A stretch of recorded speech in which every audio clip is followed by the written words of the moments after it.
I truly believe that everything happens for a reason, and things aren't always happening to us. A lot of times they are happening for us. Understanding that failure is part of the process, understanding that you're gonna mess up, you're not gonna be perfect, and not expecting yourself to be perfect, giving yourself that grace is huge. It's what's gonna help propel you forward. I don't like self-sabotage. It does feel like a lot of judgment attached and a lot of guilt, like I'm doing this to myself, which kinda, but not really. At the end of the day, nobody has this shit figured out. Like, we're all just in a constant process of trial and error. You can't fail. The only way you can fail is if you give up. All right, be real with me and be real with yourself for a second. Are you the kind of person who is always looking for advice from your friends? Whenever it's time to make a serious or any sort of decision, you get a little paralyzed and you're asking everyone around you what they think you should do? Are you the type of person who doesn't like asking for help,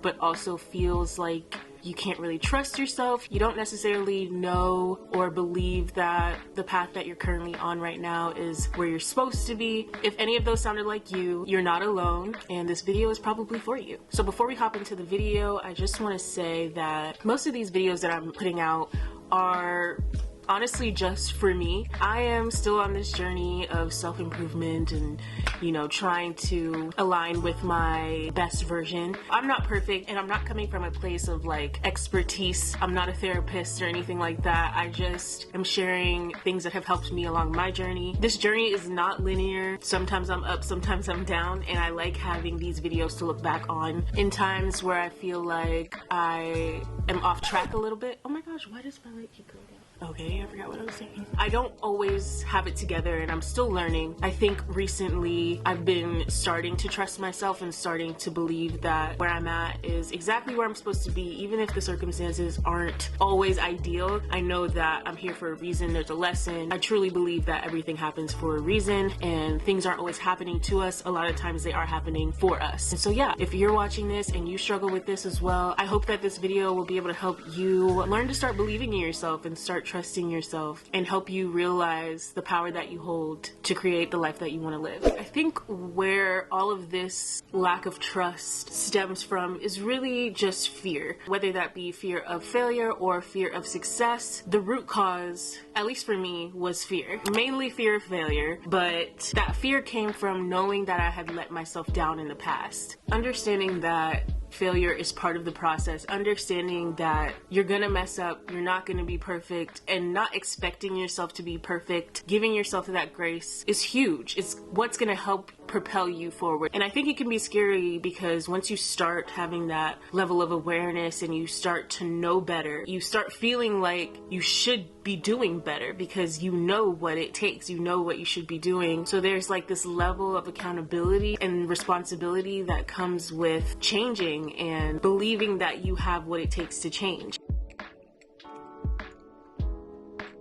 If we break that down a little bit and kind of zoom out, I think the fear comes from the fact that a lot of us are afraid to admit that we're a culmination of different parts, and maybe not just one personality. I'm multifaceted. I have different personalities when I'm around different people sometimes. Different parts of me are activated when I'm in a certain group. Some parts of me are not necessary when I'm maybe in a professional setting. You know, it's okay to be multifaceted. It's okay to have different parts, but there is this duality when it comes to trusting yourself and changing. So to break it down into simpler terms, let's just say we have two parts. There's a part over here that is comfortable with where you're at. It's the part of you that is scared to change because it knows you've let yourself down before. We've broken the promises that we've made to ourselves in the past, so it's weary. It's trying to protect you from any harmful or negative emotions, so it continues to do the things that help soothe you and help keep you comfortable, even though you may not necessarily want to be doing those things. Binge eating or doing drugs, for example. You know these things are harmful, but you're comfortable there. Then there's this part of you that knows that these harmful and toxic habits and behaviors aren't getting us anywhere. It knows that us in the future is going to be happy if we start taking the steps today to align with that future self. But that other part of ourselves, the part that wants to hold on to the past, the part that wants to cause us harm and stop us from elevating in fear of success or failure, a lot of the times that part is in the driver's seat. It's creating the narrative and controlling your perspective. But I think understanding that these two parts can coexist and you can align and start taking the actions to be the person that you want to be, starting to trust yourself and believing that you can, shifting your mind, because it really is a mind game. And also understanding that failure is not a bad thing. I used to use the term self-sabotage a lot. At the end of the day, it is me that is in my way, but it's also not. It's a part of me, yeah, that's in my way, but it's in my way to protect me. It has good intentions, but it's still in the way. Like, we gotta get her out of the driver's seat. I don't like self-sabotage. It does feel like a lot of judgment attached and a lot of guilt. Like, I'm doing this to myself, which kinda, but not really. To put it simply, we'll use the example of losing weight. So let's say you have a goal to lose 20 pounds in 3 months, and instead of expecting yourself to change drastically, instead of holding your goals so tightly that if you don't hit the 20 pounds in 3 months, you're a failure and you should give up, try and shift that perspective. Try and almost expect these things to happen as part of the process. It's not the end of the world if you decide to binge one day when in the past you were binging 3, 4, 5 times a week. That is actually a major success. If you can go from binging 3 times a week to 1 time a week, that's still progress. That's still success. Yeah, you don't want to be binging at all, of course, but shifting your current reality doesn't happen overnight. You have to be patient. You have to give yourself that grace and just know that you're gonna get there. In divine timing, there's no rush. You'll get there.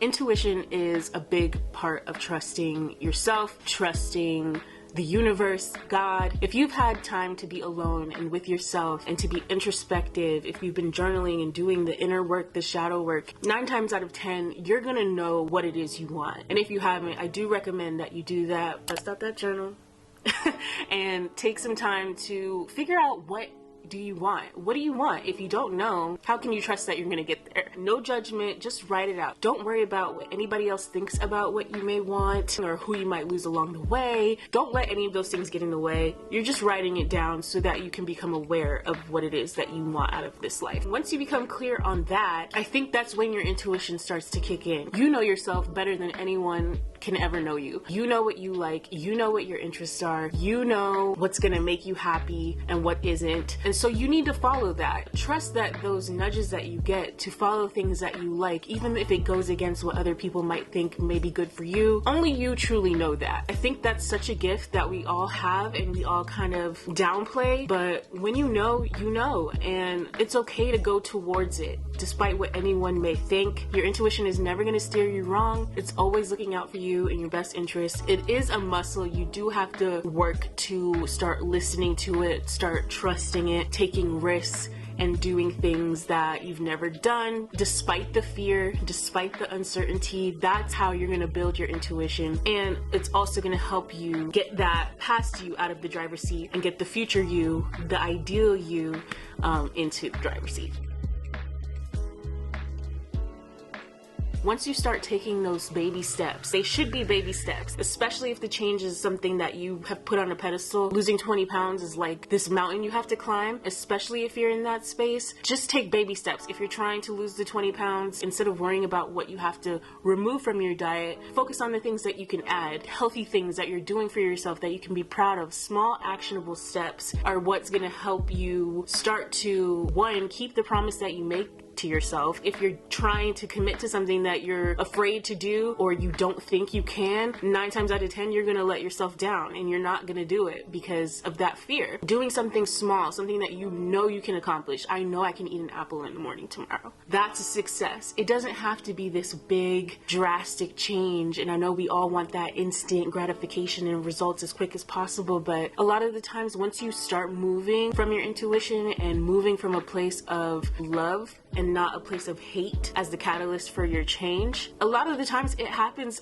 pretty fast because the actions start to seem less like challenges and more like things that are easy to do and things that you actually want to do. It doesn't have to be a struggle. It doesn't have to be this uphill battle. It should be pretty simple. You don't want it to be too challenging, but you do want it to challenge that part of yourself that is trying to keep you stuck. Just take it easy on yourself. Again, give yourself grace. I'm gonna keep saying that.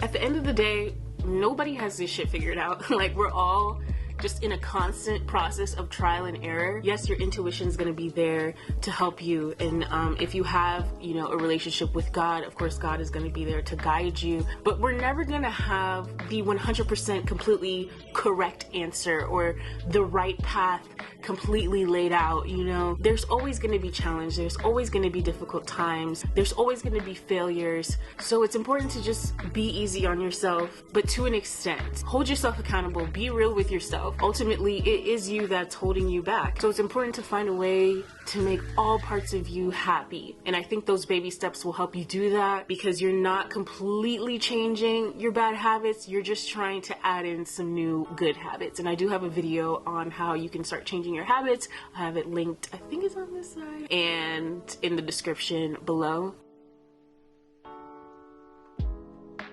Another way that you can figure out how to make all those parts of you happy is to confront the part of you that you want to get rid of, the part of you that's trying to harm you. Why is it trying to do that? And that's where journaling comes in handy. If you don't like writing, I like to speak to myself a lot. I use my voice notes app on my phone a lot to just get my thoughts out and then listen back, just to become aware of why you're doing the thing you're doing. Get to the root cause. Why am I doing this?